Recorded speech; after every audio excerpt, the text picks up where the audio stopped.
After defining overall strategy, the next critical piece is marketing insight, which I have touched upon in the previous section, but let's get into more details.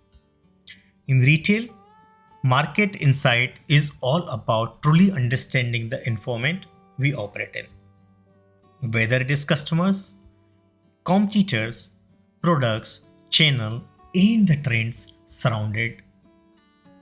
The market insight begins with the customer insight, which is all about gathering detailed knowledge about customer preferences, their geographics, behavior, and expectation.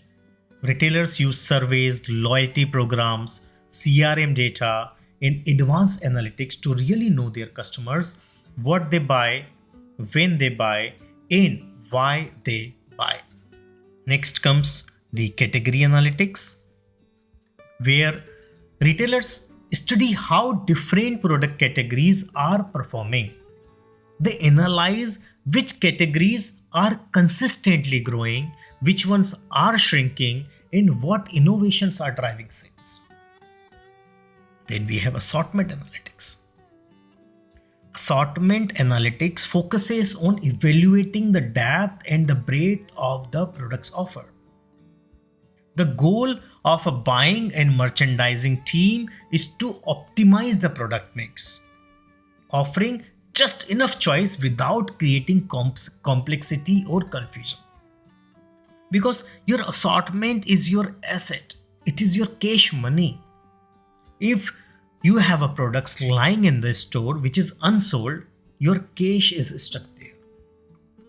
So they continually use the analytics to rationalize, to optimize, and make sure that the profitability is optimal. Channel analytics. Channel analytics helps retailer understand how interactions across different touch points, whether it is physical or store or website, app, marketplace, are happening. They optimize the performance across them.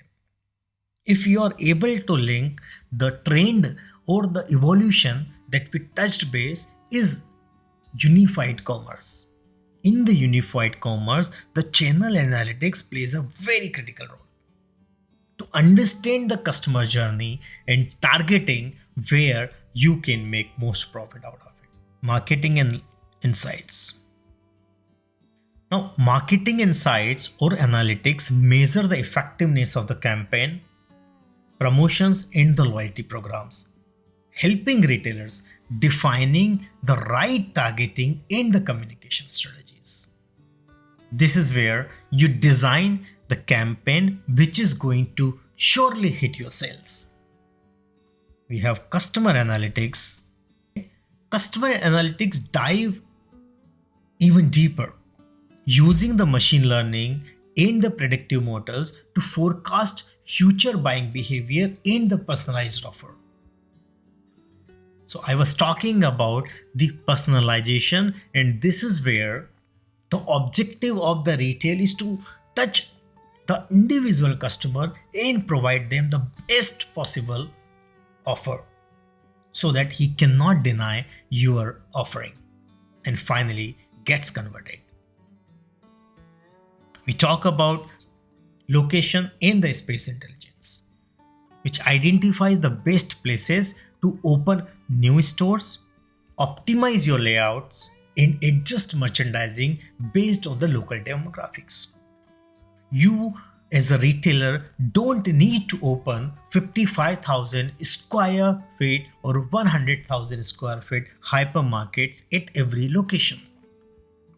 Based on the need of the location, the size of the store matters, the layout of the store matters. I work for a company which has 150 stores across UAE, but it caters to hypermarkets, supermarkets, convenience stores, and the mini stores, which are opened based on the need of the market, and the assortment in the stores are catering to the geographies or the catchment area which is it meant to be. Then we have price and promotion analytics, which talks about the pricing and the promotions which you should define to the products. It helps to understand at what price products are being sold most while being and achieving the target profitability. Similarly, which promotions are doing good, which promotions are not doing good, which campaigns should be discontinued, and so on. Last but not the least is forecasting and the replenishment analytics, which ensures that inventory levels meet the demand without overstocking. Keep the word overstocking.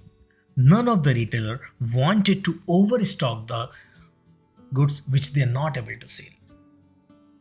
So the detailed reporting or analytics under the forecasting and replenishment helps retailer taking the informed decision.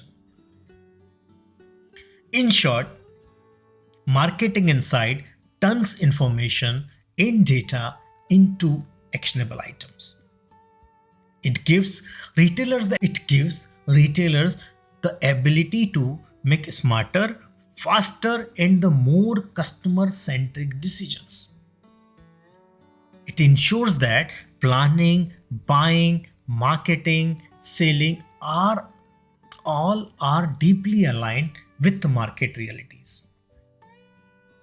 And this is where you will keep hearing the word something called data driven decision making.